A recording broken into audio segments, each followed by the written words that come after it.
Contribuer ensemble au développement durable des territoires, c'est le titre de cette séquence. Séquence sur laquelle nous allons essayer de voir en quoi les organismes HLM représentent ou peuvent représenter une chance pour les territoires.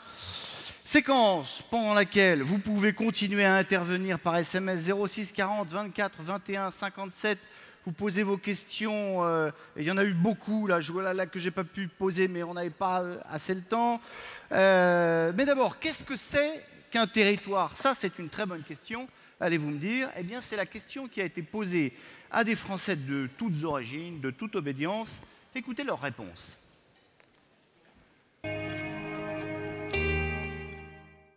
Alors pour moi, un territoire, c'est une communauté. Alors un territoire, c'est l'ensemble formé par les infrastructures et le cadre de vie dans lequel on vit. Pour moi, un territoire, c'est un espace géographique cohérent qui est interconnecté parce qu'il a une offre de services commune, comme les transports en commun. Pour moi, un territoire, c'est ce qui regroupe une culture commune, des services publics communs. On vit, on construit, on essaie d'établir des liens. J'ai pas trop de définition précise, je pense que je me suis jamais vraiment intéressée à la question. Moi, je suis assez attaché au territoire de base, qui est la commune. Un territoire est une terre pour moi où des hommes et des femmes partagent des choses en commun. Voilà pour ces quelques mots d'introduction. Eh bien, approchez, Xavier Desjardins. Venez vous mettre à côté de moi. Alors, je vous présente Xavier Desjardins. Vous êtes enchanté. Il est professeur à l'Université Paris-Sorbonne, spécialiste d'aménagement du territoire et d'urbanisme. Vous allez nous accompagner tout au long de cette séquence. Alors, je vais vous expliquer comment ça va se dérouler. Peut-être petite question qui va faire le lien avec la séquence précédente. Est-ce que la notion de territoire vous semble vraiment au centre du choc de l'offre, pour reprendre l'expression gouvernementale? Et pour parler, mieux vaut un micro. Merci. Bah non, peut-être le territoire est celui qui est assez absent de ce projet sur le choc de l'offre. On voit, ça évoque le territoire sur l'aspect tension, et donc on définit des zonages pour produire plus là où il y a des besoins plus importants. Donc c'est une prise en compte des territoires. Mais je dirais que le territoire, il est absent à deux éléments. C'est déjà la question des relations entre État et collectivités locales. C'est la dimension décentralisation, organisation des pouvoirs qui paraît évidemment absente. Et la deuxième, c'est peut-être aussi la réflexion sur la diversité des territoires et de la vie quotidienne et de la manière dont ça a un impact potentiel sur le logement et les politiques du logement. Donc effectivement, le territoire est peu présent. Bon, d'où l'importance de tenir cette plénière, cette séquence, et de mettre le territoire au centre de nos préoccupations, d'autant que Jacques Mézard et son équipe ne vont pas tarder à arriver. On a séquencé cette plénière en 3 parties pour passer de l'une à l'autre. Nous avons imaginé un petit stratagème afin de vous maintenir bien éveillés. Nous allons vous poser des questions quiz, à laquelle vous allez pouvoir répondre grâce à vos smartphones et téléphones portables. Donc le numéro de téléphone, c'est toujours le même, hein, 06 40 24 21 57. Et ensuite, une fois que vous faites ce numéro, vous envoyez par texto la lettre relative à votre réponse. Par exemple, si vous pensez que c'est la réponse A, vous faites A, ou B, ou C, ou D. Bon, alors, on va voir si vous êtes bien réveillés. Nous allons faire un test. Donc, je demande la première question test. Voilà. Que signifie le sigle APL? Donc, AC pour le logement, vous tapez A. B, A, pauvre locataire. Et C, aide personnalisée au logement. Attends, on n'influence pas en applaudissant au moment où il y a la bonne réponse, hein. Ça, c'est une musique qui doit vous aider à réfléchir. Vous savez ce que vous répondriez, Xavier Desjardins? J'hésite encore. Quel moment pose-t-on la question? Bon, alors, voyons la réponse. Voyons la réponse. Non, on ne la voit pas, la réponse, hein. Donc, la réponse, en tout cas, c'est que les gens qui font les questions ont beaucoup de sens de l'humour, et que vous n'avez pas compris que c'était de l'humour. 72%, bah, c'est l'aide personnalisée au logement. Allez, on pose maintenant la deuxième question quiz.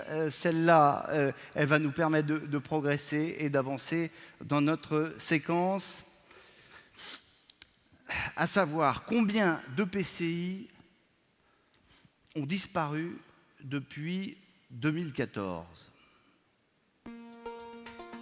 Entre 2015 et 2017, pensez-vous que le nombre de PCI a augmenté de 150, a diminué de 2000 et a diminué de 600 ?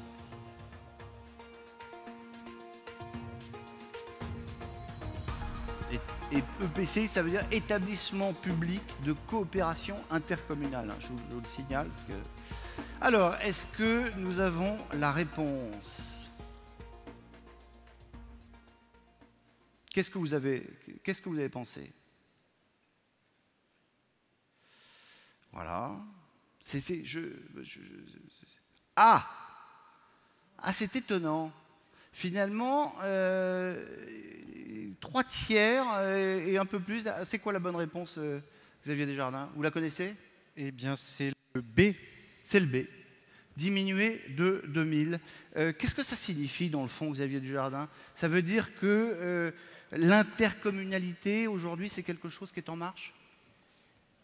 Ce que ça veut dire... Oui, la diminution du nombre d'intercommunalités a été forte après la loi NOTRe, enfin de 2015, puisqu'on a mis un seuil minimal de population de 15 000 habitants. Donc effectivement, on a cette transformation et cette réduction importante du nombre d'intercommunalités. Ce qui est aussi intéressant quand on regarde l'intercommunalité, ça fait réfléchir... Ah, alors attendez, on vous coupe le sifflet. Ça c'est... Non, ça y est. C'est bon. Vous avez dit un truc qui n'était pas correct, donc je coupe immédiatement à ce moment-là. Oui. Non, sur l'intercommunalité aussi, ce qui est intéressant peut-être à observer, c'est que vous le savez tous, vous, acteurs du logement, ça devient, je dirais, un des maillons les plus importants du système local dans la construction des politiques locales de l'habitat. Et ce qui est aussi intéressant à réfléchir, c'est le temps très long de sa maturation, puisqu'en fait, on est au bout d'un cycle qui a été imaginé dès le début de la décentralisation, d'approfondissement progressif de l'intercommunalité. Et on voit que les réformes, souvent les plus significatives comme ça, sont sur un temps extrêmement long, et peut-être trop long, parce qu'on peut se poser la question de parachever complètement la réforme jusqu'à renforcer, définitivement le pouvoir de l'intercommunalité, parce qu'il lui reste quelques verrous, le permis de construire, etc., qui font que la commune existe encore. Mais elle n'existe plus beaucoup, la commune. Mais elle existe de moins en moins. Et ce qu'on voit, c'est qu'effectivement, c'est une dynamique de temps extrêmement long. Et ça me fait penser dans la réflexion que... Je suis désolé, on me fait des coupures intermittentes.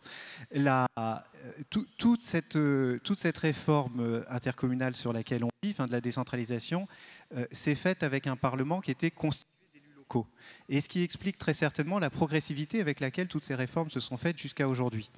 Depuis, puisque là on parle de ce nouveau quinquennat, on a une forme de consensus sur l'idée qu'on doit faire une pause sur les réformes intercommunales. Parce que peut-être il y en a eu beaucoup, ça a beaucoup transformé les acteurs locaux et aussi les bailleurs qui se sont adaptés, etc. Et on est sur l'idée globale d'une pause de cette dimension intercommunale. Et la question qu'on peut se poser, c'est est-ce que c'est une pause technique, le temps d'absorption, ou une pause plus structurelle sur la fin, finalement, d'un processus d'assez long terme d'approfondissement de la centralisation. Et ça, je pense que c'est une question relativement importante à l'aube de ce quinquennat. Mais qui détient le pouvoir, finalement parce qu'on parle d'intercommunalité, on parle de communes, bon, alors le département, les régions. Ah, à ce point-là. À ce point-là, vous le savez bien, le pouvoir est évidemment partagé. Ce qu'on observe, c'est des tendances de renforcement de certains des acteurs, mais c'est un pouvoir fondamentalement partagé, avec dans le système local l'émergence progressive de l'intercommunalité, qui est tout à fait remarquable. Mais les autres sont évidemment toujours là. Et d'ailleurs, ce sont des acteurs parmi d'autres. Je dirais les acteurs privés. Nous-mêmes sommes acteurs du logement, peut-être parfois plus que des institutions publiques. Xavier Desjardins, vous allez aller vous asseoir parce qu'après une première salve de questions aussi difficiles, vous avez besoin un peu de vous reposer. Et puis on va en profiter pour vous présenter les deux personnalités qui nous ont rejoints à cette tribune. Maryse Fleuret-Pagnou, vous êtes première adjointe au maire de La Rochelle, conseillère communautaire de l'agglomération rochelaise, présidente de l'OPH communautaire de La Rochelle. Et puis à côté de vous, Jean-Baptiste Dolcy, qui est vice-président d'Action Logement. La montée en puissance des territoires, on le disait, on l'a vu avec Xavier Desjardins à l'instant, ça semble être une réalité absolument incontestable, mais est-ce que ça modifie, vous, votre action en tant que bailleur social, acteur de l'habitat en tout cas? Alors, tout à fait, mais moi ce que je voudrais dire, c'est que cette montée en puissance des agglomérations dans le cadre de leurs nouvelles compétences, chef de file de peuplement, en fonction des différentes lois qui ont été votées dernièrement, c'est plus de responsabilité, c'est plus de proximité et donc plus d'efficacité pour que les agglomérations puissent faire un développement tout à fait équilibré au titre de la mixité sociale, intergénérationnelle, et que cet équilibre soit territorialisé. C'est très cohérent, c'est tellement cohérent que l'office municipal de La Rochelle est devenu en 2006 un office communautaire, et c'est ce que l'on peut dire, c'est que c'est le bras armé de la politique de l'habitat de l'agglomération. Et puis notre agglomération travaille actuellement sur un plan local urbanisme intercommunal, ce qui va renforcer ces nouvelles compétences beaucoup plus efficaces. Jean-Baptiste Dolcy, ça change quelque chose pour vous, au 1% logement? Oui, ça a changé quelque chose, puisque les partenaires sociaux avaient décidé le 9 avril 2015 de faire une réforme d'Action Logement. Elle est rentrée en application 1er janvier 2017, mais notre souci était d'être au plus proche du territoire. On nous a reproché effectivement de faire cette réforme et on nous a dit, d'ailleurs c'est ce qu'on a entendu tout à l'heure, on va tout centraliser à Paris et finalement les territoires sont oubliés. Non, ce n'est pas ce qu'on a voulu faire, c'est bien le contraire qu'on a voulu faire, c'est effectivement installer au plus proche du territoire, au plus proche des besoins, des réalités, c'est-à-dire des besoins des salariés, des entreprises, de manière à pouvoir, en lien avec les EPCI, les territoires, l'ensemble des partenaires, les entreprises, identifier les besoins que nous avions sur le territoire. Aujourd'hui, nous avons été convaincus au travers de cette réforme que nous ne pouvions pas traiter sur l'ensemble du territoire de la même manière et de la même façon l'ensemble, si vous voulez, des besoins qui émanaient, si vous voulez, de ces territoires. Maintenant, si vous voulez, ça nous a amené effectivement à installer des comités régions d'Action Logement, d'aller vers effectivement les représentants des territoires, d'échanger avec eux, de signer des conventions qu'on va suivre, parce qu'évidemment, il ne faut pas dire on va signer une convention, on est content, on a signé une convention, une fois qu'on l'a signée, on part. Non, il faut regarder effectivement derrière cette convention ce qu'on peut faire ensemble, construire et puis répondre très rapidement aux besoins qui sont évolutifs. On ne traite pas, et on l'a bien compris, chaque territoire aura effectivement son besoin, la construction, la rénovation d'habitation, etc. Je crois que ça, c'est une chose importante. Et puis maintenant, nous avons commencé à mettre en place, et ils vont être opérationnels, des outils d'approfondissement de connaissance des territoires, de regarder quels sont les quarts des loyers par rapport au parc privé, quels sont les besoins, etc. Je crois que ça nous emmènera tous à réfléchir et à dire que finalement, la vérité, elle n'est pas à Paris, mais elle est vraiment au cœur des territoires.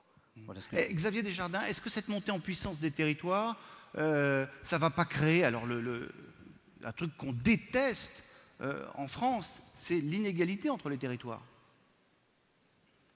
Peut-être pas l'inégalité, mais en tout cas la différenciation. C'est-à-dire qu'en fait, la question qui se pose, c'est qu'effectivement, on a des situations territoriales si différenciées.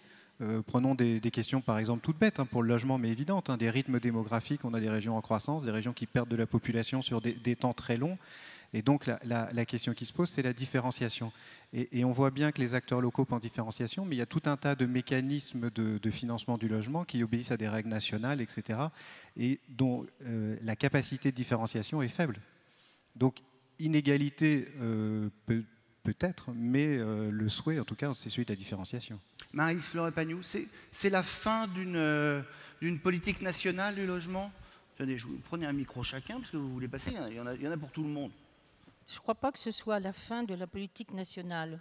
Disons que l'État est garant de la cohésion sociale et normalement est garant justement des inégalités entre territoires pour les gommer. Mais l'État doit davantage tenir compte, et ça vient d'être dit, davantage tenir compte des spécificités territoriales, des spécificités locales.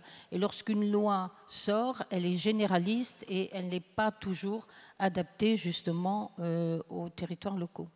Jean-Baptiste Dolcy.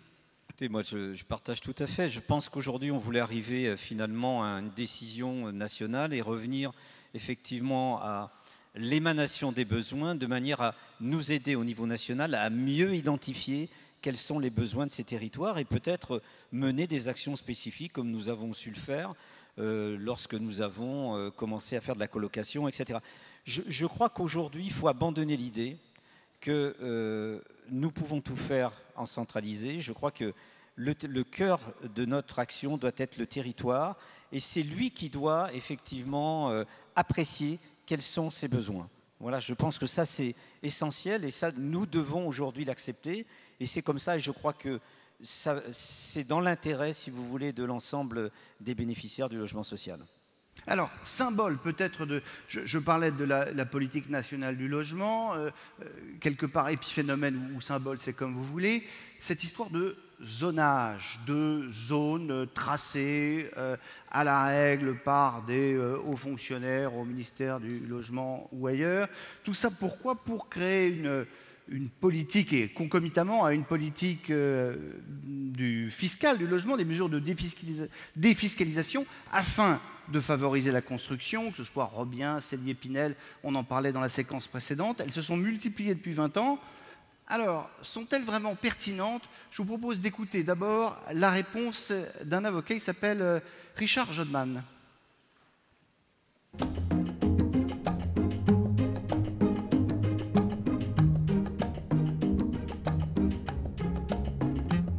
Pourquoi les gens se trouvent lésés? Parce que justement, en cours d'opération, il y a des difficultés en termes de rentabilité locative. La rentabilité locative qui a été annoncée ne correspond pas du tout à ce qui avait été prévu. Et autre typologie de difficultés, en cours d'opération, compte tenu de l'absence de potentiel locatif, les gens soit ne bénéficient pas des débuts du mécanisme d'incitation fiscale qui était censé encore à nouveau réduire leur effort d'épargne, soit en cours d'opération parce que le bien ne peut plus être loué, il y a des conditions très strictes, il y a une remise en cause de l'avantage fiscal. Et autre typologie de difficulté, c'est au terme de l'opération, les gens se rendent compte finalement, alors qu'ils sont censés pouvoir revendre le bien pour réaliser un capital, ils se rendent compte qu'ils ont acheté un bien, je vous dis un exemple, 100 000 € et qu'aujourd'hui il n'en vaut plus que 40. Donc ils ont réalisé en cours d'opération un effort d'épargne extrêmement important et au terme de l'opération, ils ne peuvent pas revendre. Et ils ne peuvent pas revendre puisque très souvent la valeur du bien est inférieure au montant du capital restant dû. Ou alors s'ils revendent pour se débarrasser du bien, il faut qu'ils puisent à nouveau sur leur épargne. Donc finalement, pour eux, c'est un gouffre financier. Je pense qu'il y a une responsabilité indirecte, ça fait quand même un certain nombre d'années que ces problèmes-là sont mis en exergue par voie de presse, par voie de radio, dans les journaux. Il y a des questions parlementaires qui ont été posées, la Cour des comptes a plusieurs fois... alors je ne me souviens plus des termes exacts, mais parfois a mis en exergue le fait que finalement ces mécanismes d'incitation fiscale n'avaient pas véritablement d'utilité, en tout cas ne permettaient pas de satisfaire aux besoins de logement, ce pourquoi ils ont été créés. Mais à partir du moment, si vous voulez, où l'État a pris des mécanismes d'incitation fiscale, a vu que le marché n'arrivait pas à se réglementer, il y a un moment il faut taper du poing sur la table et puis prendre des mesures législatives et réglementaires pour protéger les gens. Voilà, vous aurez donc compris qu'on peut être assez sceptique à l'égard de ces mesures, de ces lois, Pinel, Sellier-Robien et autres. Mais là n'est pas tellement la question que j'ai envie de vous poser. Est-ce que vous avez le sentiment que les acteurs des politiques du logement ont une bonne appréhension de la problématique, de la finesse de la problématique, Marie-Lise Fleuret-Vagnoux? Écoutez, il existe un outil au niveau des intercommunalités, qui est le programme local de l'habitat. Ce programme local de l'habitat, en ce qui concerne l'agglomération de La Rochelle, on en est à notre 3e. Et il est issu d'un diagnostic extrêmement fin, justement, pour faire le constat de ce qui a fonctionné avec l'ancien et ce qui n'a pas fonctionné. Il tient compte des évolutions démographiques, des évolutions sociales, et il nous permet justement à l'agglomération d'avoir des objectifs au niveau de cette mixité sociale, au niveau d'une égalité plus territoriale meilleure, et ça permet aussi de trouver des actions qui permettent de diversifier le logement, également de s'adapter aux besoins de toutes les générations de ménages, que ce soit les jeunes, les personnes âgées, les personnes handicapées. Ça permet aussi, en tout cas, c'est un des objectifs très forts de notre programme local de l'habitat, d'introduire le logement intermédiaire, qui est une réponse à donner à ceux qui ne peuvent pas accéder au logement social et qui ne peuvent pas accéder au logement privé, en tout cas sur le territoire rochelais, puisque, on l'a déjà dit dans la salle, les loyers sont inaccessibles. Et on s'est fixé aussi un objectif d'accession abordable, pour éviter, pour retenir surtout les ménages actifs de notre territoire, qui ont fui notre territoire, puisque l'immobilier était beaucoup trop cher à La Rochelle. Donc on voit bien que c'est un outil majeur pour justement définir cette politique de peuplement, en association évidemment avec les acteurs du territoire, notre office communautaire bien sûr, mais également les autres bailleurs, les promoteurs, la Fédération du bâtiment, pour essayer justement de toucher au plus près les problématiques de notre territoire. Jean-Baptiste Dolcy. Écoutez, je vois que tout a été dit, mais ce qu'on peut remarquer, c'est qu'effectivement, là encore, on revient à la question première. Aujourd'hui, c'est effectivement plus proche du territoire qu'on peut qualifier ce dont on a besoin, quelles sont effectivement les orientations qu'on doit prendre. Et je pense que c'est comme ça qu'on arrivera effectivement à éviter que dans certaines régions, nous avons un surplus, je dirais, de logements, et ça peut poser effectivement un certain problème. Néanmoins, je pense qu'à ce stade, le zonage a été effectivement utile à une certaine époque. Aujourd'hui, je crois que... Vous ne le jetez pas complètement aux oubliettes? On ne peut pas le jeter aux oubliettes aujourd'hui, il a existé, donc je veux dire par là que je ne le jette pas aux oubliettes, mais je dis simplement il faut revenir à des solutions plus pragmatiques au niveau du territoire. Ça veut dire quoi? Plus du cas par cas? Comment est-ce qu'on peut faire très concrètement pour que la production de logements HLM touche exactement et soit proportionnée à la demande de HLM sur un territoire donné? Écoutez, pour notre part, c'est ce que je vous dis tout à l'heure, on a mis en place un outil qui constate effectivement quelles sont les zones qui sont les plus demandeurs en matière de logement, quel est le nombre de logements sociaux, quel est le nombre de logements en intermédiaire, l'ensemble des logements qu'il y a sur ce territoire. Et par rapport à la demande et par rapport aux attentes, on va pouvoir effectivement dire dans cette région-là, dans cette EPCI, il y a besoin plutôt de logements intermédiaires, plutôt de logements d'accession, etc. Je crois qu'il faut se doter des outils nécessaires de manière à pouvoir, au niveau de chaque territoire, faire une évaluation de la nécessité première. Oui, moi, je voudrais rajouter que dans notre programme local de l'habitat, précisément, ont été fixés par commune des objectifs de production de logements sociaux, et ces objectifs sont différents en fonction que la commune est assujettie à la loi SRU, en fonction de si elle est déficitaire ou pas, et donc on s'adapte bien justement aux problématiques du territoire. Jean-Baptiste Dolcy, il y a une question pour vous là, qui vient de tomber sur le... ça vous fait rire, c'est déjà bien. Avant que le système ne se mette totalement en carafe, qu'est-ce que vous pensez, vous, des dernières annonces gouvernementales, vous, au 1% logement, dont on a parlé précédemment? Je ne dirais pas que c'est une... Merci de m'avoir posé la question. Bah voilà, si. Alors, c'est comme ça. Ouais. Merci de m'avoir posé la question. Cher Olivier de Lagarde, je suis vraiment ravi de vous poser cette question qui ne m'embarrasse absolument pas. D'ailleurs, voyez-vous, de tout temps, les hommes ont aimé répondre à des questions comme ça. Je vais répondre à la question. Les Français ont le droit de savoir. Répondez, monsieur Dolcy. Bien sûr, je vais répondre à la question. Il est évident que pour nous, ça pose effectivement aussi, que je rappelle que nous avons quand même 72 ESH qui représentent à peu près 1 million de logements. Vous comprenez bien, on va être directement impacté par les mesures qu'on nous annonce. Ça nous pose effectivement, comme à tous, un certain nombre de problèmes. Il ne faut pas oublier qu'à ce stade, cela fait des rentrées de moins en ce qui concerne les bailleurs. Aujourd'hui, nous sommes, sur aussi notre discussion, qui est la nôtre, qui est aussi la convention quinquennale que nous devons renouveler. En ce qui nous concerne, et nous sommes effectivement très attentifs à toutes les annonces qui sont faites au niveau du gouvernement et qui nous impactent aussi directement.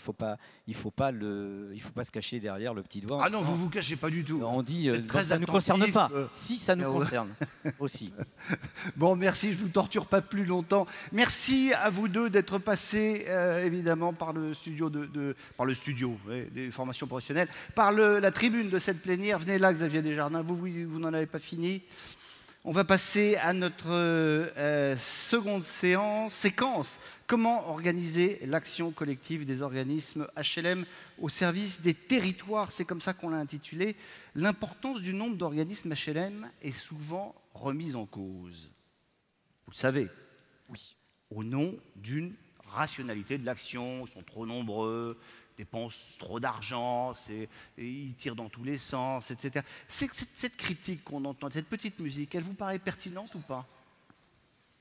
Ah, j'aime bien quand vous faites cette air. Oh, alors là, voilà. Il n'y a pas de raison qu'il n'y ait que pour Jean-Baptiste Dolcy qu'il y ait des questions... Très honnêtement, une question aussi d'incompétence personnelle. Je suis géographe, donc c'est vrai que je ne suis pas spécialisé dans la gestion des offices, donc ça c'est vrai que je botte en touche par... mais effectivement, quand même dans des grandes agglomérations, on peut se poser la question de la fluidité des parcours entre différents bailleurs, etc. Il me semble qu'il y a des questions qui effectivement peuvent quand même néanmoins se poser sur leur complémentarité d'offres, etc., et de changement de logement, etc. Je pense que certains locataires se posent la question. La question est totalement légitime. Après, se pose une question de citoyen, et encore une fois, n'en étant pas sur effectivement des organismes petits. Et de toute façon, je pense que les annonces gouvernementales vont avoir un impact assez direct sur la réorganisation du secteur, vu tout ce qu'on a entendu tout à l'heure. Bien.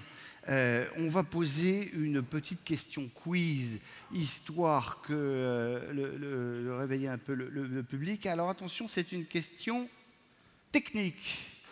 Combien d'opérateurs de statuts juridiques différents peuvent obtenir un prêt PLAI auprès de la Caisse des dépôts et consignations?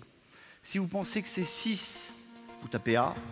Si vous pensez que c'est 7, vous tapez B, et si vous pensez que c'est 4, vous tapez C, et vous faites tout ça sur le numéro de téléphone 06 40 24 21 57.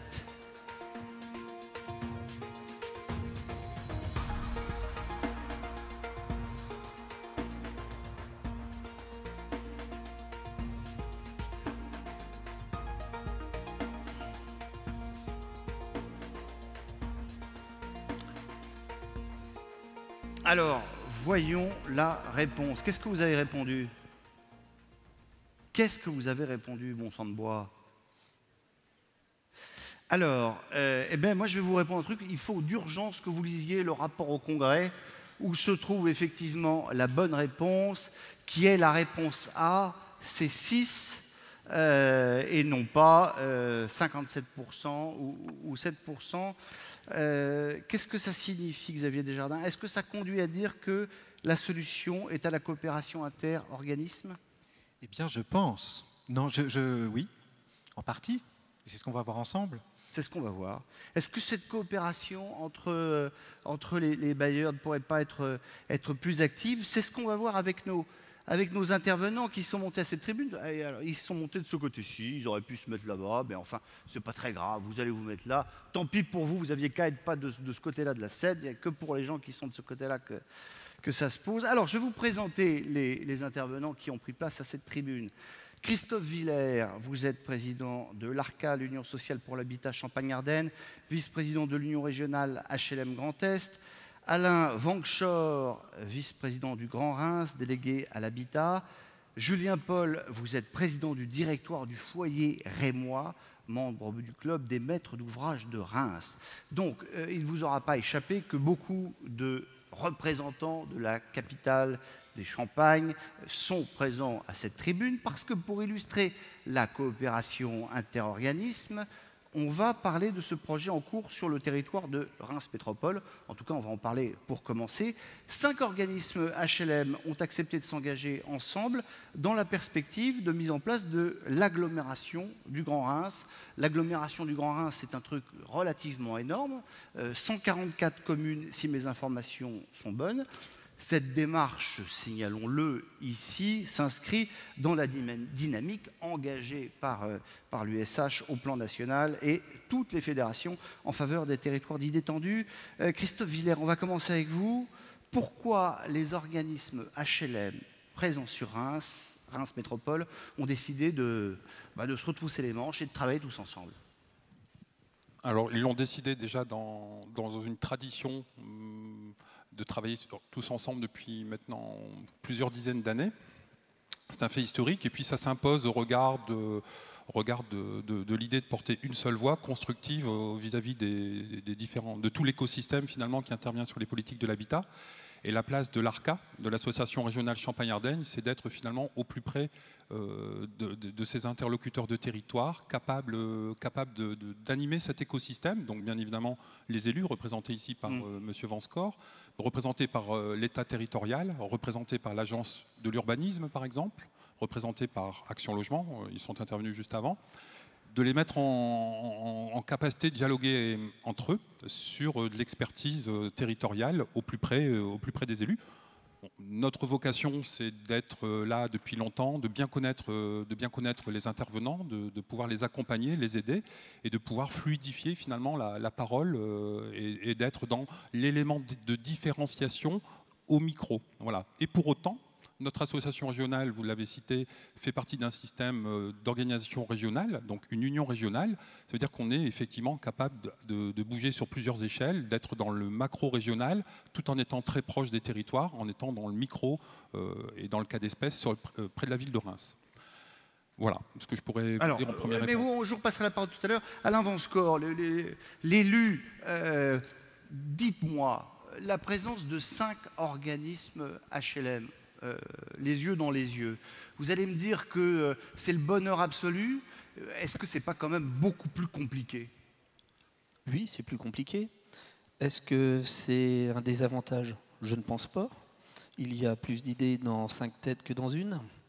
J'oubliais la tête des élus, donc dans 6 têtes que dans une. Non, je pense que c'est une chance. Une chance parce que chacun a sa réponse par rapport au logement sur notre territoire.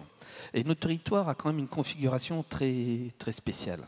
Il y a à peine un an, on était encore en communauté urbaine avec à peu près 200 000 habitants, 16 communes. La ville-centre, 185 000 habitants. Depuis un an, nous sommes en communauté urbaine, 143 communes, 300 000 habitants. Donc on peut voir que notre territoire, eh bien, effectivement, il y a de l'urbain, mais il y a beaucoup de petites communes.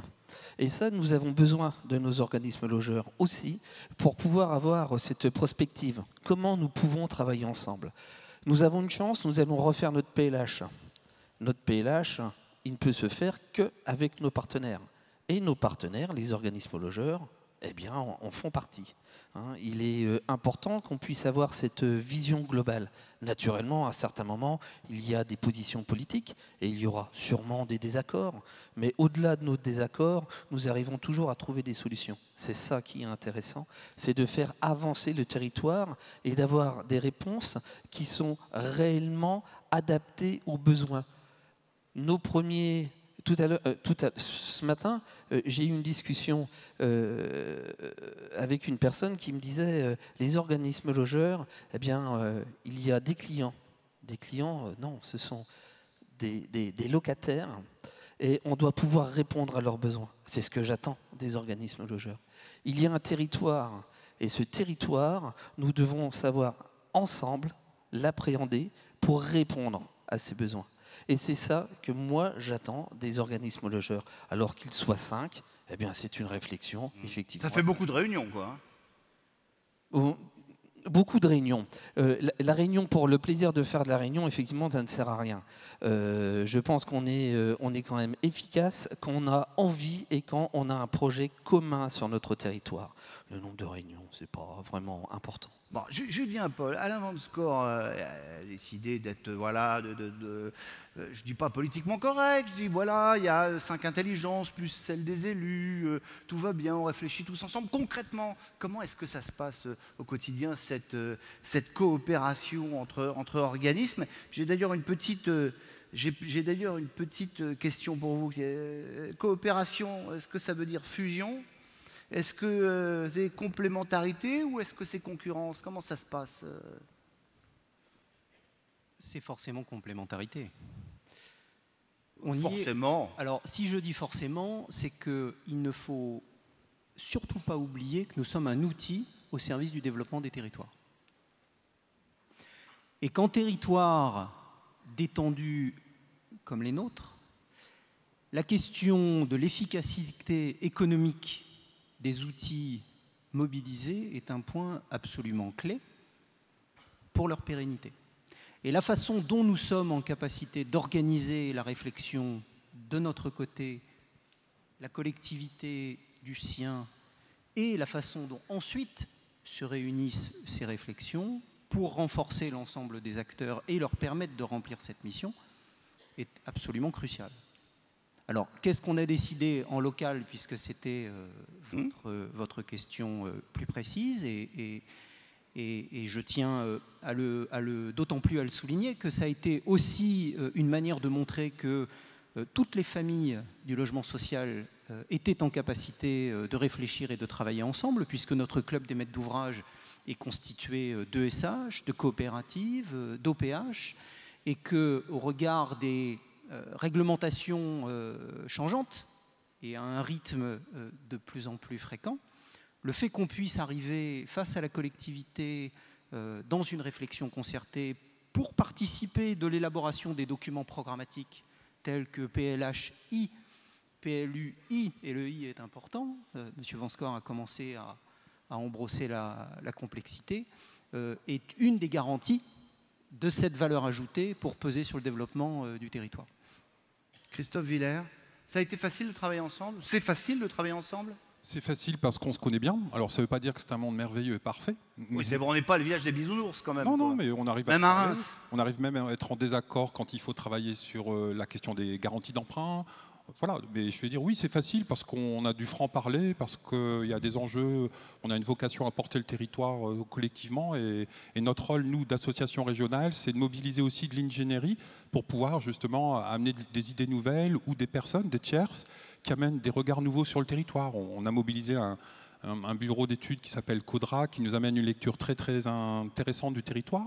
On mobilise aussi tout un ensemble de faisceaux d'outils extrêmement importants et innovants. On parle bien sûr d'OFS, d'organismes fonciers solidaires. On travaille par exemple aussi sur l'intermédiation locative. Oh, pardon. Monsieur le ministre. Nous travaillons aussi par exemple sur le... J'entendais du bruit derrière moi, je n'avais pas compris que c'était le ministre qui arrivait. Sur l'intermédiation locative. Et donc, nous avons la place aujourd'hui en tant qu'association pour accompagner les organismes HLM, pour accompagner les collectivités, à les nourrir d'innovation sur la lecture du territoire et à apporter des éléments de message et des clés de résolution intéressantes. je vous décris pas un monde merveilleux, mais je vous décris un monde extrêmement pragmatique qui fait avancer le territoire. Je pense que c'était les propos d'Alain, c'était les propos aussi de Julien, et on s'inscrit en tant qu'association territoriale dans ce sujet-là. Mais qu'est-ce que vous attendez dans le fond, Alain Manscore? Prenez un micro, vous l'avez. Qu'est-ce que vous attendez, vous, des organismes HLM? Pour moi, j'attends d'eux une aide à la prise à la décision. Ils ont un savoir-faire sur le territoire qui est important, ils ont une connaissance. Vous avez bien compris que sur le Grand Reims, pour nous, c'est une découverte quand même de travailler à 143 communes. Donc moi, j'attends d'eux qu'ils me donnent les éléments pour pouvoir prendre les décisions les plus justes par rapport à notre territoire. Ça ne veut pas dire que je leur demande de prendre les décisions. Je leur demande de pouvoir m'alimenter pour moi avoir cette culture et pour pouvoir répondre le plus justement. Et c'est pour ça que aussi nous, politiques, on a un rôle. Il faut faire attention aux décisions qu'on peut prendre.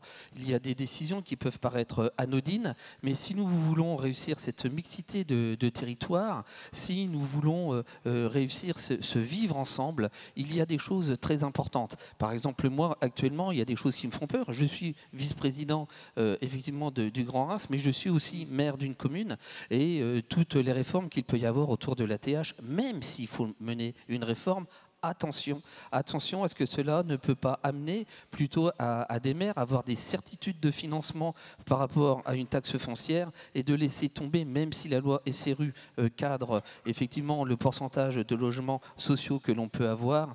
Je crois que certains pourraient être tentés de se dire, eh bien, le projet social que j'avais sur ma commune, je vais diminuer un peu son importance et je vais assurer mes sommes en fonctionnement et je ne vais pas avoir ce grand projet qui est de cette mixité sociale que l'on se doit, nous, politiques, à mettre en place. Alors, messieurs, vous suscitez des vocations, hein, une question là qui arrive via la tablette. Quels seraient les conseils que vous donneriez, vous, chacun à votre niveau, pour que cette coopération soit une coopération réussie? Un discours vérité. Un discours vérité. Je disais tout à l'heure que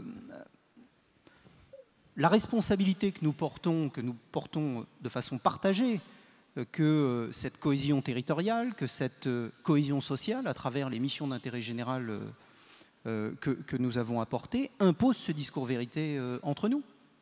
Lorsque la collectivité, avec les critères qui sont les siens et qui sont évidemment tout à fait respectables, prend une décision qui ne va pas dans le sens de l'intérêt économique, par exemple, de tel ou tel acteur, le fait que ce soit abordé très directement. Fort heureusement, et réciproquement d'ailleurs, fort heureusement, nous sommes sur un temps long, et c'est bien ce temps long et collectif que nous jouons. Développer en territoire dit détendu, développer en zone 3, pour parler un peu techno. Oui, parce que alors moi, là, la zone 3... ça ne peut pas être rentable économiquement avec les dispositifs actuels. Il faut se le dire. Qu'est-ce qu'on fait de ces territoires? Ce sont les nouveaux territoires perdus de la République? Ce sont les nouveaux territoires relégués de la République? Surtout pas. On est condamné à l'innovation. On est condamné à entreprendre sur ces territoires. Et le travail qu'évoquait Christophe tout à l'heure, à travers l'AMI de l'USH, à travers le travail du CODRA, à travers ces réflexions collectives, c'est quels sont les outils qui aujourd'hui ont pu ne pas être utilisés et pour ceux qui le sont, comment les optimiser? Et puis par ailleurs, comment pouvons-nous participer à l'élaboration de leviers différents. Lorsque le Grand Reims doit répondre à des enjeux aussi divers que le monde rural et les enjeux urbains de la ville de Reims, on est sur des enjeux économiques différents, on est sur des outils différents. Et c'est bien en responsabilité que nous avons à apporter des réponses sur ces deux territoires qui n'en font qu'un. Très rapidement, à la question d'une clé de réussite, j'aurais finalement une idée simple à partager, c'est la capacité sur le territoire à savoir faire parler les organismes d'une seule voix, justement pour servir le territoire. On évoquait tout à l'heure la présence d'un OPHLM, de SH, de COP. Voilà, c'est comment à un moment donné, sur une voie commune, et l'ARCA est là pour façonner finalement, accompagner le club des maîtres d'ouvrage à parler d'une voix, pour que notre langue, notre message, notre discours soit lisible et non pas cacophonique et entendable de cette sorte auprès des élus. Alain Vanscore ? Je ne peux être que d'accord avec ce que je viens d'entendre. Ah bah alors là, c'est... Pour vous faire plaisir, je ne vais quand même pas me mettre en colère auprès des organismes logeurs. Oui, effectivement, c'est une coopération que l'on doit avoir. Cette coopération, à certains moments, on se rejoint, à d'autres moments, il faut travailler ensemble pour réussir. Pour moi, l'enjeu, c'est que le bien vivre existe sur ces 143 communes et que les problématiques qu'on peut avoir de logement, ils soient compris par chacun, que une réponse ne peut être que globale, elle ne peut pas être seulement sur une partie du territoire. D'où cette nécessité de travailler ensemble. Si on répond seulement petit bout par petit bout sur le territoire, à mon avis, on n'a pas répondu à la problématique. Donc travaillons ensemble pour avoir effectivement une solution commune aux problématiques de logement. Et alors, petite dernière question, le travail en réseau que mènent certains bailleurs est-il une solution selon vous ?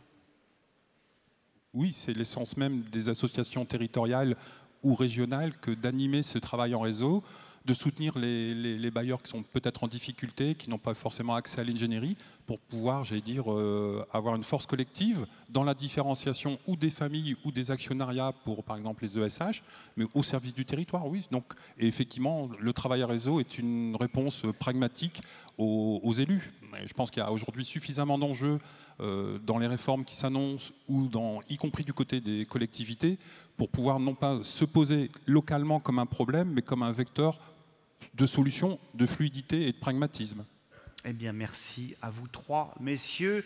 Xavier Desjardins, revenez avec moi pendant qu'on va laisser descendre nos trois intervenants. Vous avez votre micro, hein, alors, je sais que ce n'est pas trop votre truc, hein, la coopération interorganisme. En même temps, quand vous voyez ces élus, ces bailleurs qui se mettent ensemble, ils font quoi? Ils font de l'aménagement du territoire? Ça revient, cette idée-là?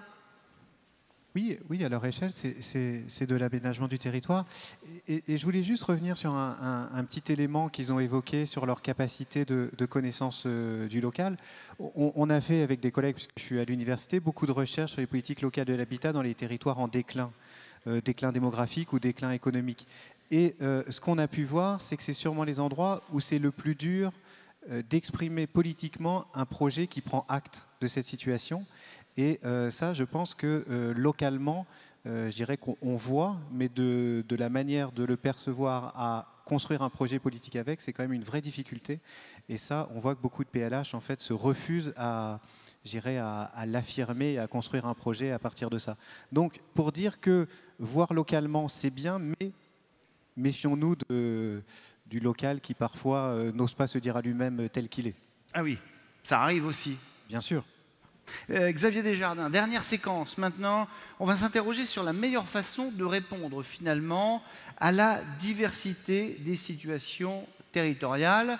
Et je vous propose donc une nouvelle petite question quiz. Je vous vois impatient, farfouiller. Ouais, qu'est-ce que j'ai fait de mon portable? Le numéro, c'est toujours le même, le 06 40 24 21 57. Et cette question est intéressante. La réponse est intéressante. La question n'a aucun sens. La croissance du PIB de la région Île-de-France a été de 17% entre 2007 et 2014. À votre avis, quelle a été celle de la région Grand Est dans laquelle nous nous trouvons? Donc, si vous pensez que c'est 5%, vous tapez A. Si vous pensez que c'est 8%, vous tapez B. Et si vous pensez que c'est 1%, vous tapez C. Je veux dire, j'ai moi-même été très surpris par la réponse à la question en préparant cette séquence. Je dois vous mettre sur la voie.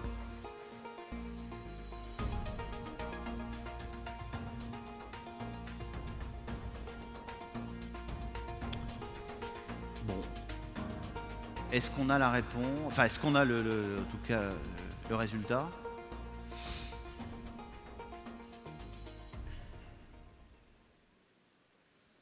Alors, le résultat, eh bien, bon, le résultat, c'est 1%, hein, en tout cas.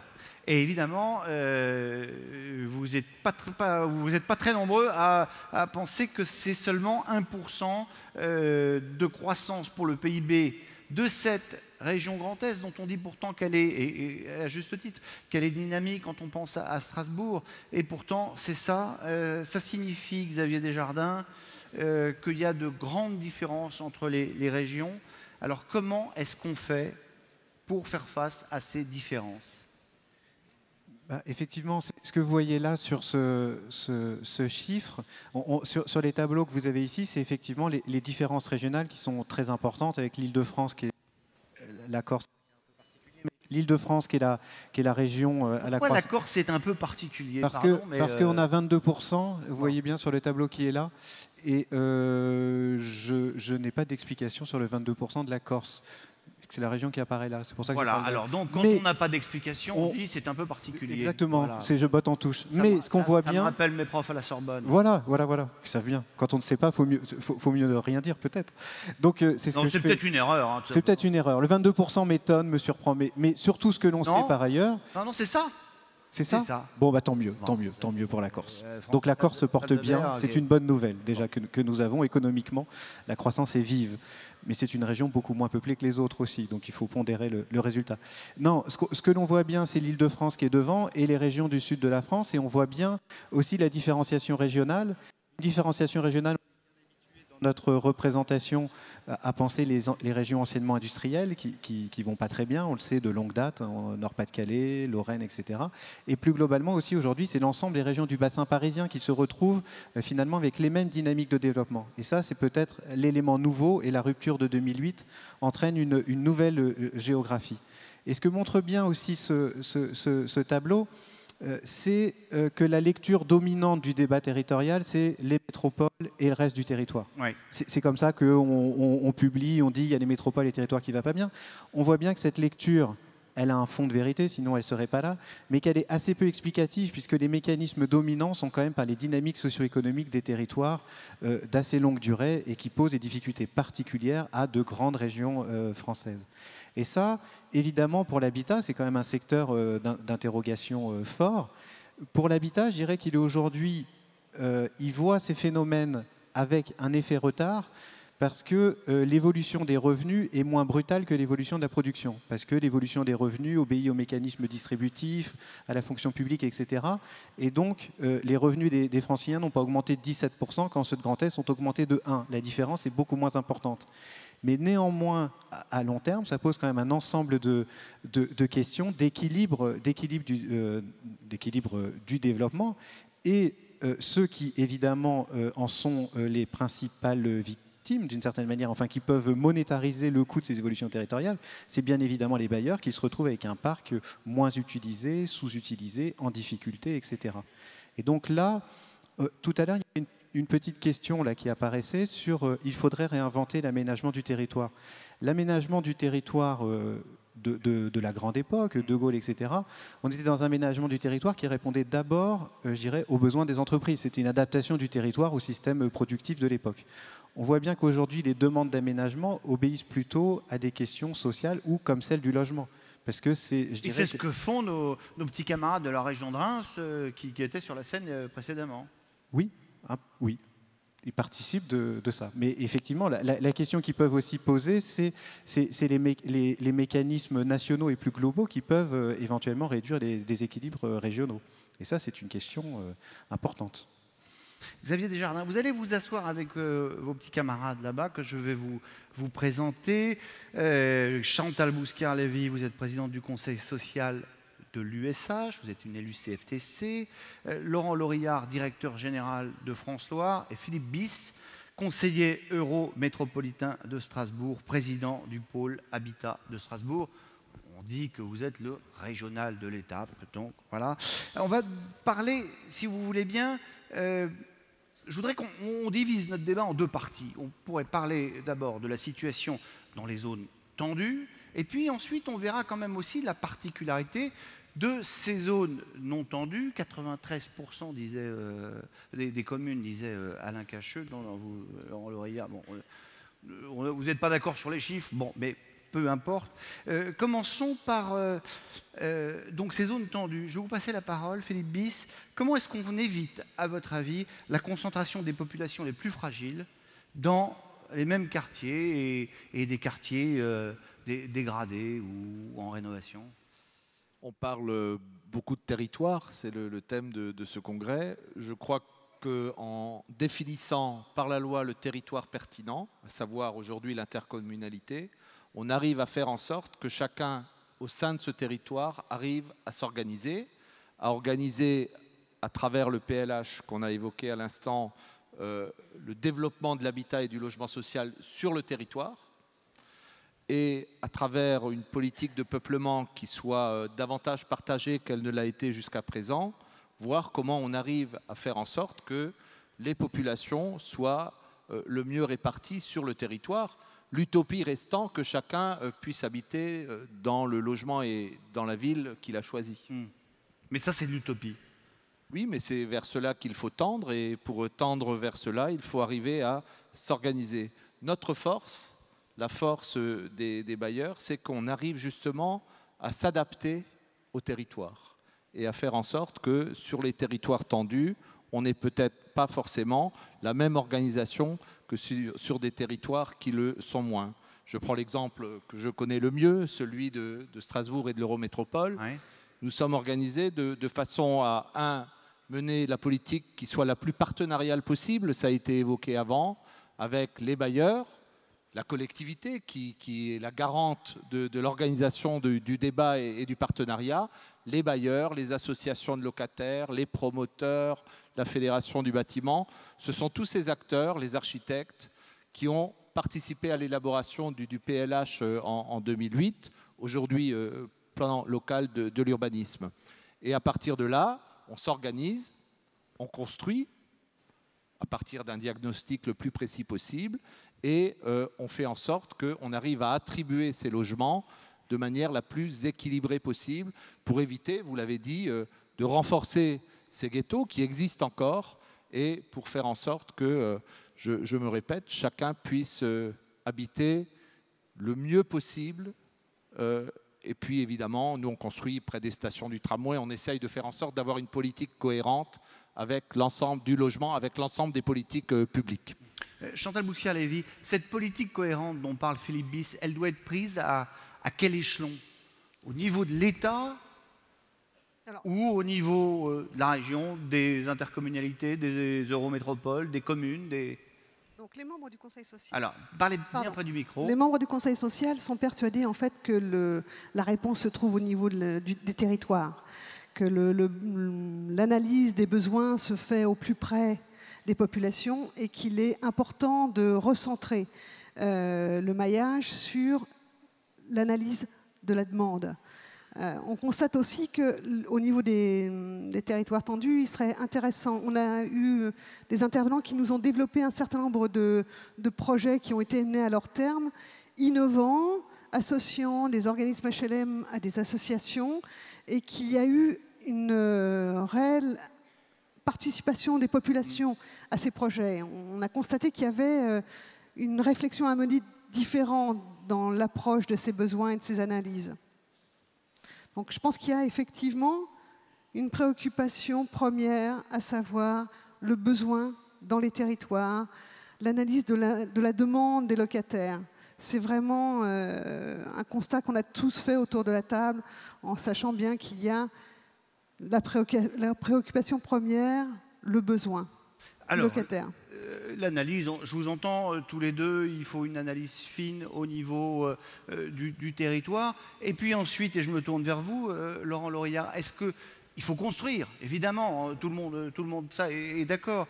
Mais est-ce que un choc de l'offre, pour reprendre une expression en cours et en vogue ces derniers temps, est-ce que ce choc de l'offre peut être une solution suffisante?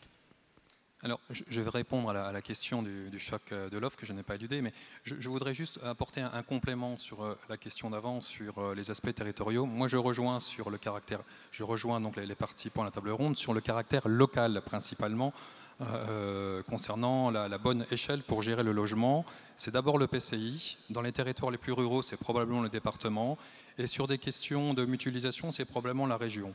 Mais c'est a priori pas l'État. En tout cas, c'est pas comme ça que nous le ressentons. Je le dis parce que nous sommes une société France-Loire régionale, et donc nous sommes sur ces différentes échelles et nous faisons partie d'un groupe national qui est présent sur des secteurs qui sont très différents, et les dialogues que nous avons entre nous, donc le groupe Arcade, font que c'est plutôt cette réflexion-là régionale qui aujourd'hui a le vent en poupe. Alors, concernant la question du choc de l'offre...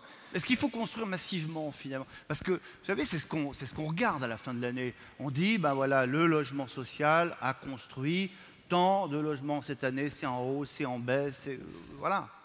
Alors, d'une manière générale, je pense qu'il faut avoir une réflexion différente sur notre logique qui est aujourd'hui purement quantitative et qui ne correspond plus à la réalité de certains territoires. Alors, c'est le cas sur les secteurs détendus, mais on y reviendra peut-être un peu plus loin dans le débat sur les secteurs détendus. Alors, concernant le choc de l'offre, il y a des mesures aujourd'hui qui sont annoncées qui sont tout à fait satisfaisantes. Je pense notamment à l'abattement fiscal sur les plus-values de vente qui peuvent alimenter effectivement ce choc de l'offre. Nous sommes aussi préoccupés, on l'a déjà dit tout au long de la journée, sur d'autres aspects. Vous savez que pour construire aujourd'hui du logement, ce sont des fonds propres dont on a besoin. Ce n'était pas le cas il y a 20 ans. Aujourd'hui, un organisme de 15 000 logements construit environ 300 logements par an. Et pour construire ces 300 logements par an, il met 10% de fonds propres, et c'est à peu près 5 millions d'euros. Et ces 5 millions d'euros, ça correspond, pour ce même bailleur de 15 000 logements, c'est France-Loire par exemple, à 5 millions d'APL qui pourraient diminuer dans les mois qui viennent. Voilà. Donc c'est d'abord, en termes de choc de l'offre, notre capacité financière à alimenter cette production et à permettre à ces dizaines de millions de logements de se concrétiser. C'est valable pour le logement social, mais c'est aussi valable pour le secteur privé, parce que je rappelle que dans ces fonds propres que nous mettons dans nos opérations, il y a aussi les opérations en VFA qui alimentent le secteur privé. Philippe Bis. Oui, je reviendrai là-dessus, mais je pense qu'il faut laisser les territoires agir à une condition, c'est que la loi fixe le cadre de cette action et les conditions de cette action. Je prends un exemple très concret. Les intercommunalités sont sans doute le territoire pertinent d'élaboration des politiques de l'habitat et du logement social, à condition qu'on oblige ces intercommunalités à élaborer, par exemple, un PLH. Si elles ne le font pas, il n'y a aucune efficacité dans les politiques locales. Faut-il construire? Évidemment qu'il faut construire. Personne ne veut dire l'inverse. Il y a, par exemple, sur l'Eurométropole, 20 000 demandeurs de logement. Moi, je profite que le ministre soit là pour lui dire que si je prends encore une fois un exemple très concret, je suis président du pôle de l'habitat qui a de l'originalité de rassembler une SEM immobilière, celle de la ville de Strasbourg, 10 000 logements, et un office public de l'habitat qui en gère environ 20 000, ce qui est pas mal. Si je prends le cas de CUS Habitat, un office public de l'habitat, une baisse des loyers APLisés, comme on dit, représente sur une année pleine 7,2 millions d'euros. Notre autofinancement en 2017 est de 6 millions d'euros.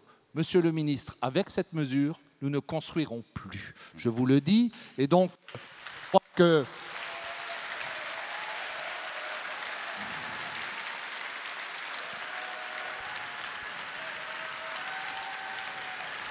C'est ce qui s'appelle se mettre la salle dans la poche.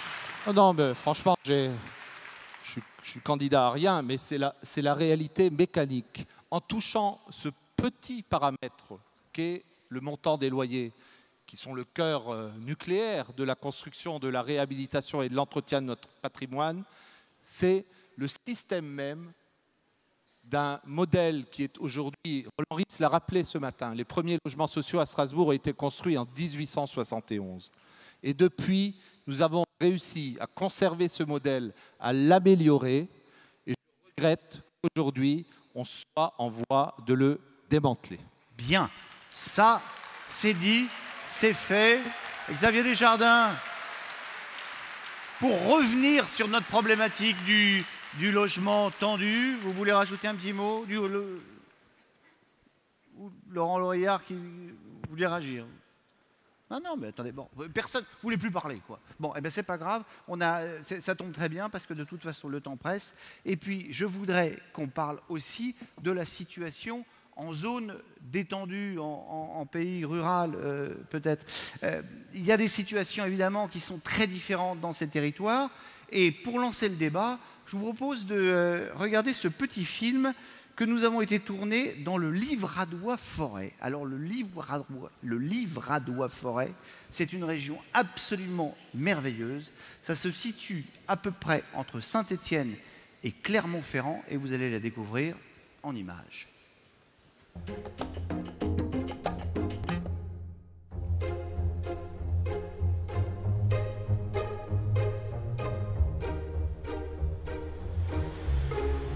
Ce parc, c'est 170 communes. Ces 170 communes représentent 100 000 habitants.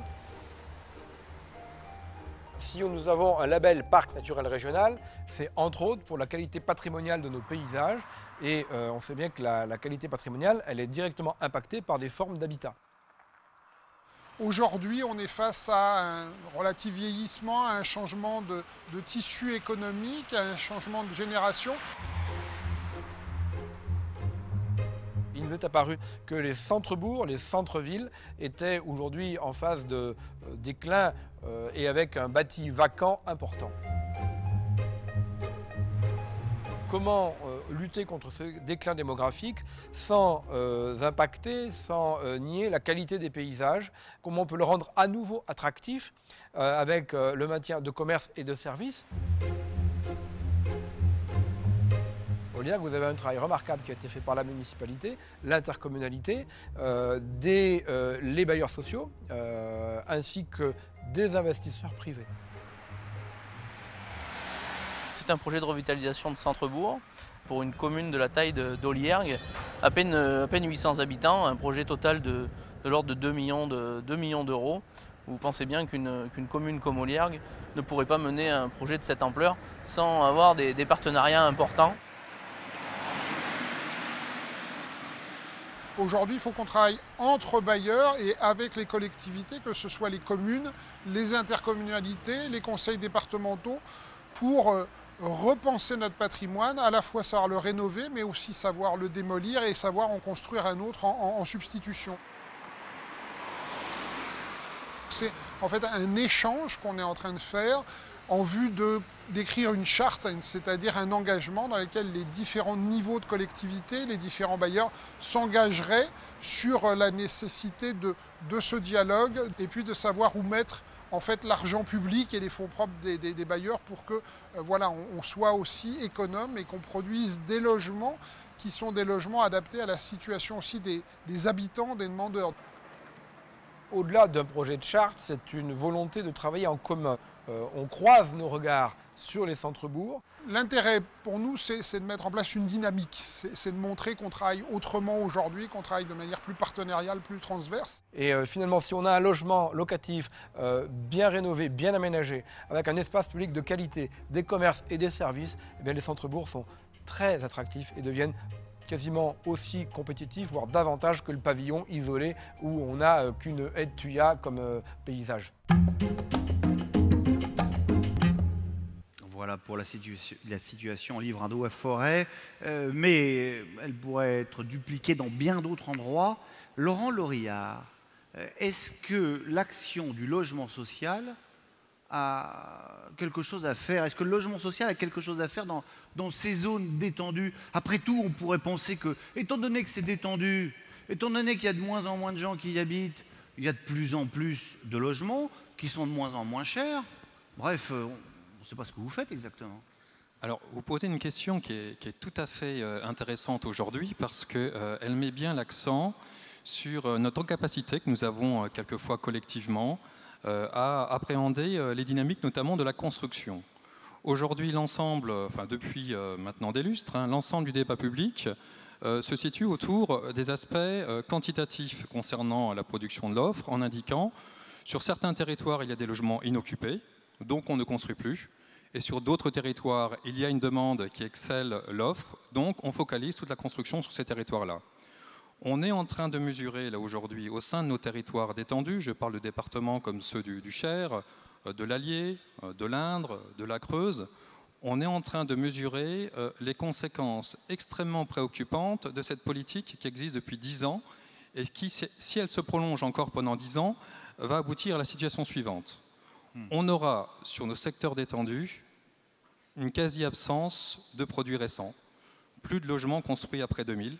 Une étude que nous avons réalisée dans le cadre d'un appel à manifestation d'intérêt lancé par l'USH donne des chiffres sur cet aspect. En 2030, si on continue comme aujourd'hui, il y aura dans le département du Cher et de l'Indre environ 15% du parc de logements qui aura été construit après 2000. Après 2000, ça veut dire quoi? Ça veut dire des logements de typologie adaptée, c'est-à-dire des types 2 et des types 3, et non pas des T4 comme il y a sur ces territoires, qui sont vides. Des logements parfaitement économes en énergie, avec la fameuse RT 2012 qui va devenir RT 2020 bientôt, des logements sans amiante, des logements accessibles aux personnes à mobilité réduite. Donc tous ces logements-là vont manquer, il n'y en aura plus que 15%. Par contre, sur les départements plus équilibrés, comme ceux de l'Orléanais ou de la région de Tours, c'est 30% à compter de 2030. Et sur un département dit tendu, comme la Loire-Atlantique, Nantes, c'est 45%. Donc nous sommes en train d'aggraver les contrastes territoriaux et de creuser un peu plus la tombe de ces territoires qui ne pourront plus rebondir parce qu'ils n'auront pas une offre suffisante. Donc en conclusion par rapport à cela, moi je souhaiterais qu'on cesse de parler en quantité de logements, mais qu'on regarde aussi la qualité du parc sur nos territoires. Et sur ces territoires détendus, il faut continuer à construire de manière modérée, mais bien plus qu'aujourd'hui. Et surtout, il faut accompagner la démolition parce que ces populations ne veulent plus être assignées à résidence dans des bars et des tours obsolètes au milieu d'un prévert avec un projet de réhabilitation qui n'arrivera jamais à donner la capacité énergétique et l'accessibilité handicap comme on peut l'avoir dans Aujourd'hui le Neuf. Voilà. Chantal Bousquier-Lévy, vous avez le droit d'applaudir, ne vous privez pas. Quelle est votre position sur ces territoires détendus? Notre position, ce n'est pas la mienne personnelle, c'est la mienne en fait avec les membres du Conseil social. C'est marrant parce que quand il y a une femme à la tribune, elle est toujours, c'est pas ma position, c'est collectif. Etc. Les mecs, eux, ça leur pose aucun problème de dire ça c'est ma position et j'en démords pas, même s'ils ont été 40 à négocier derrière. Voilà. Je savais que j'allais me faire aimer encore. Bravo, non, c'était très drôle. En tout cas, bravo voilà. Donc, nous, en fait, moi, je porte un discours commun. Et le sujet, donc, en fait, on l'a abordé sous l'aspect concurrence entre le parc privé et le parc public. Et on s'est dit qu'on était donc confronté à une réglementation au niveau du parc HLM, qu'il y avait peut-être un intérêt à contourner cette réglementation sur les territoires détendus en travaillant au niveau du numérique. Pour les commissions d'attribution logement, par exemple, faire des CAL, enfin des commissions d'attribution logement, pardon, qui pourraient communiquer sur certains types de dossiers, pas à totalité en tous les cas, mais sur des dossiers d'urgence, en tous les cas en travaillant à partir de l'électronique. Donc ça nous permettrait un gain de temps face au parc privé qui n'a pas les mêmes contraintes de réglementation, des commissions, des traitements de dossiers, et on aurait la possibilité d'être une réelle contrepartie sur le marché du logement dans les zones détendues. Philippe Bis, vous, Eurométropole de Strasbourg, vous vous sentez concerné par ce débat ou vous le laissez aux campagnards, pour ne pas dire les bouseux, enfin voilà. Non, c'est bien. Ça les réveille. Détendre un peu l'atmosphère, c'est bien. Mais concerné, bien sûr, parce que quand on élabore des politiques de l'habitat sur un territoire, on regarde ce qui se passe aux alentours, évidemment, et donc c'est au niveau du département, au niveau de la grande région, qu'un certain nombre d'éléments doivent être définis. Donc oui, quand on est dans l'Eurométropole, on a aussi la responsabilité, parce que nous sommes Eurométropole, et un peu la locomotive de la grande région ou du département, de regarder ce qui se passe autour et de faire en sorte que ces zones détendues retrouvent un peu de vitalité aussi, à travers la revitalisation, par exemple, des bourgs-centres. Et Xavier Desjardins, on va conclure cette séquence. On a raison finalement de s'occuper aussi des zones détendues, des zones où il y a moins de demandes et de ne pas se focaliser uniquement sur les zones tendues, sur ces métropoles où effectivement le terrain manque. Oui, bien sûr, parce que je dirais que c'est la condition de vie de nombreux de nos compatriotes dans ces zones. Donc on a tout à fait intérêt à s'y préoccuper pour la qualité du logement, comme vous l'avez évoqué, et aussi améliorer, parce que dans ces zones, on a souvent une concurrence territoriale entre les centres-bourgs et les petites communes autour qui, elles, peuvent plus facilement attirer parce qu'elles construisent du neuf. Donc on voit bien que cette question, il y a aussi à l'échelle locale, l'échelle de concurrence qui porte un préjudice assez fort à certaines villes-centres. Et par ailleurs, sur ce sujet-là, et c'était bien évoqué dans la vidéo, puisque le monde est complexe, il n'y a pas que l'habitat. Tout ce qui a été dit sur la question commerciale a aussi un impact assez considérable sur la manière de retrouver de l'attractivité dans les villes-centres. Et on voit bien que, par exemple, une des clés aussi dans ces nombreuses communes porte sur la régulation du développement commercial, parce qu'on voit ces effets en chaîne sur le parc de logements. Donc effectivement, c'est un enjeu tout aussi important, je pense, que celui des communes, des territoires tendus, et qui pose des questions d'aménagement du territoire et de régulation, je dirais, plus pertinente de ces ensembles de paramètres qui font la qualité de l'habitat. Philippe Bis, on va vous donner le mot de la fin. D'abord pour m'excuser de la question précédente, qui était évidemment posée de manière évidemment un peu... Enfin, vous l'avez compris. Et puis, deux, parce que vous êtes le régional de l'étape quand même. Quelle perspective pour vous, pour le mouvement HLM? Ça, c'est de la question ouverte. Hein. Oui. Le thème du congrès, c'est HLM et territoire, quelle perspective pour le quinquennat. Et vous remarquerez qu'on est pile dans l'actualité. Nous y sommes, en effet. Je vous ferai deux réponses. La première, optimiste, qui est de dire, comme je le disais avant, nous avons toujours, au fil des décennies su nous adapter aux réformes différentes. Et puis, une un peu plus sombre, qui, je le répète, est de dire que si, sous couvert d'une réforme des paramètres, on veut totalement refonder le système, eh bien, toutes les initiatives dont on a pu débattre depuis le début de ce congrès, on le voit bien, nos territoires sont quand même riches d'initiatives, riches de partenariats, mais il y a une chose qui est nécessaire pour que ces projets puissent se réaliser, c'est que les bailleurs, quelle que soit la famille à laquelle ils appartiennent d'ailleurs, puissent conserver les moyens de ces ambitions territoriales, avec les collectivités, avec l'État, et je l'espère avec le soutien du ministre. Et on va évidemment en avoir confirmation dans un instant. Merci infiniment à vous quatre, évidemment. Xavier Desjardins, vous avez été notre fil rouge, et puis à tous les participants de cette séquence, merci d'avoir été clair, précis, concis. Et on va donc passer à la séquence suivante qui est attendue.